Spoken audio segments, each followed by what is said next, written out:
Economics থেকে পড়ালেখার পরে আপনি যখন মার্চেন্ডাইজিং এ গেলেন হুম। শুরুতে, হ্যাঁ। তখন আপনি কোনো মিল পাইছিলেন পড়ালেখার সঙ্গে কোনো দিক থেকে? একটা ব্যাপার কি, মানে তুমি যদি অনেক দূর পর্যন্ত গিয়ে চিন্তা করতে পারো, আমার মনে হয় যে প্রত্যেকটা এডুকেশন থেকেই তুমি মিল পাবে। তুমি একটা জিনিস দেখবে আমাদের টেক্সটাইল ইন্ডাস্ট্রিতে, গার্মেন্টস সেক্টরে একটা ব্যাপার আছে যে টেক্সটাইলের ছেলেপেলেকেই খুঁজে। ওকে ফাইন, আমার হয়তো একটা টাইম পর্যন্ত টেকনিক্যাল নলেজ দরকার, কিন্তু তুমি ইকোনমিক সাবজেক্টটাকে দেখো যে it's all about information. Business কেমন হচ্ছে, ইনফরমেশন কেমন, পিপল বিহেভিয়ার প্যাটার্ন, ঠিক আছে, এটা কিন্তু ইকোনমিক্স। কিন্তু একটা টাইমের পরে যখন তুমি 1-2 বছর কাজ করার পরে তুমি এটাকে যেমন সুতাকে যেমন থ্রেড বলে, এটা যেমন জিপার, একটা প্যান্টের ওয়াশ কিরকম, ডিটেলস যখন তুমি জানা যাচ্ছ, তোমার পড়াটা কিন্তু পরের স্টেপে গিয়ে তোমার কাজে লাগতেছে। মার্চেন্ডাইজিং করতে হলে তোমার একদম এ টু জেড প্রপার ইনফরমেশন থাকা লাগবে গার্মেন্টসে, বায়ার কি বলছে এই ইনফরমেশনটা রাখা।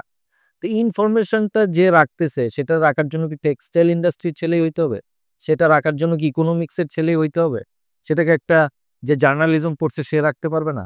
বা একটা টাইমে গিয়ে দেখো সাইকোলজি অনেক বড় ব্যাপার হয়ে যায়। তুমি যখন একটা মার্চেন্ডাইজিং এর মাঝখানে আছো, মধ্য পর্যায়ে আছো বা একটা আপার লেভেলে আছো, তখন কিন্তু পিপল সাইকোলজি, ও কিভাবে কাজ করতেছে, ম্যানেজমেন্টের সাইকোলজি বোঝা, আমার ওয়ার্কারের সাইকোলজি বোঝা, তখন তো আমার মনে হয় যে সাইকোলজির ছেলেরা আরো ভালো করবে।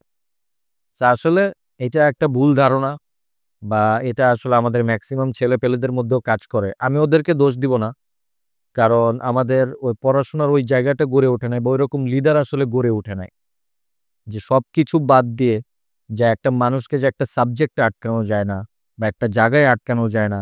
মানুষ ইটসেলফ ও নিজেই একটা হিউজ ব্যাপার, সবকিছুকে ধারণ করা। সো এই মেন্টালিটিটা আমার মনে হয় যে আমাদের সেক্টরে খুব কম আছে। আমি শুধু আমার সেক্টরে দেখছি, কিন্তু আমি অনুধাবন করতে পারি সব সেক্টরেই এই মেন্টালিটিটার খুব অভাব। এই যে মার্চেন্ডাইজিং পেশাটা নিয়ে ঘাটাঘাটি করার সময় আমি দেখলাম মোটামুটি ৬টা ইনস্টিটিউশন আছে যারা মার্চেন্ডাইজিং রিলেটেড পড়ালেখাটা প্রোভাইড করে। ওকে।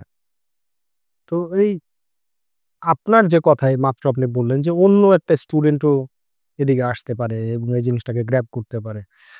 তাহলে আপনার মতে কি যে, যে ছেলেটা আজকে চিন্তা করতেছে যে আমি মার্চেন্ডাইজিং পেশায় যাবো, হুম। সে ওই ইনস্টিটিউশন গুলো থেকে পড়ালেখাটা করতেছে। তার এটা না করলেও চলে। না, একটা ব্যাপার কি, মানে দেখা যাচ্ছে যে এই টেক্সটাইল ইন্ডাস্ট্রিতে মানে এত ছেলেপেলের আসার কারণটা কি? আমাদের দেশে কিন্তু আসলে খুব বেশি সেক্টর কিন্তু গড়ে ওঠেনি। ঠিক আছে? দেশটা একটা সম্ভাবনাময় দেশ হলেও দেখা যাচ্ছে যে আমরা গার্মেন্টসের সাথে আমাদের হিউজ একটা জনগোষ্ঠী জড়িত। সো আর আসলে চাকরির সংকট তো সবসময় আছে। সো চাকরির সংকটের জায়গা থেকেই দেখা যাচ্ছে যে সব মানুষ এই জায়গাটায় আসে। যেমন আ শুধু মার্চেন্ডাইজিং এর ব্যাপারটা চিন্তা করলে হবে না। যেমন আমরা যদি চিন্তা করি যে এই যে সুইং এর সাথে বা প্রোডাকশন এর সাথে যারা জড়িত আছে, দেখা যাচ্ছে যে সমাজের অধিকাংশ অবহেলিত মানুষ, দেখা যাচ্ছে নারীদেরকে দেখা যায় যারা হচ্ছে আ গ্রামে ছিল, বা এদের একটা অর্থনৈতিক একটা সক্ষমতার জন্য তারা দেখা যাচ্ছে যে এই সেক্টরে আসছে। বা বিভিন্ন জায়গা থেকে মানুষ কাজ করার সুযোগ নাই, বা তাদের পড়াশোনার জায়গাটা কম, বা ঐরকম নিজেদেরকে স্কিলও করতে পারে নাই। তো তারা এসে কি গার্মেন্টস সেক্টরে যোগ দিচ্ছে। তবে হ্যাঁ, টেক্সটাইল সাবজেক্টটা নিয়ে পড়লে যেটা ইজি হয়, আসলে আমাদের জব পাইতে তো এখন কানেকশন একটা খুব বড় রকমের একটা হেল্প করে। লাইক আমি ধরলাম যে বিজিএম এর একটা ছেলে অমুক জায়গায় আছে। তো এখানে যখন ২ টা সিভি পড়বে, একটা বিজিএম এর এবং একটা অন্য জায়গা, তো ওই ছেলেটা চেষ্টা করবে কিন্তু কি বিজিএম এর ছেলেটাকে ডাকে। এটা কিন্তু আমাদের শিক্ষা প্রতিষ্ঠান অনুযায়ী আমাদের একটা দুর্বলতা কাজ করে। তো আসলে টেক্সটাইল ইন্ডাস্ট্রিতে পড়লে যে সুবিধাটা, কানেকশনটা ইজি হয়, ঢুকাটা ইজি হয়। আসলে অন্য সেক্টরের ছেলেদেরকে এই মুহূর্তে আসলে একটু কানেকশন ছাড়া ডাক পাওয়াটা একটু ডিফিকাল্ট হয়ে যাচ্ছে।